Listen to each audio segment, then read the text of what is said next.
Mchukue ya unge. Yes, tuibariki alafu ikanyagie kwa miguu yako.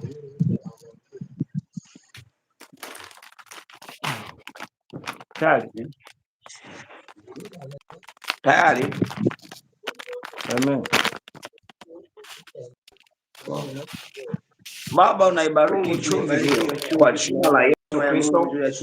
Mungu wa mbinguni, anavyoikanyagia chumvi hiyo, ninaomba nguvu na upako kuanzia siku ya leo.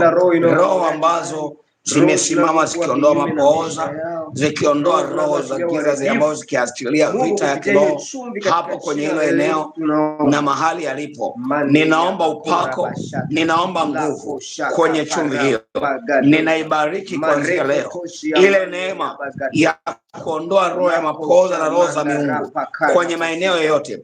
Chumvi huwa inasimama kwenye agano la milele, nami natamka kwenye chumvi hiyo, ikiwa kuna agano la milele ambalo kwenye mji na kwenye familia, atavyoitumia chumvi hiyo, kila agano linavunjika, kila agano linavunjika. Ninatamka uwezo wa Mungu, ninatamka upako, ninatamka nguvu za Mungu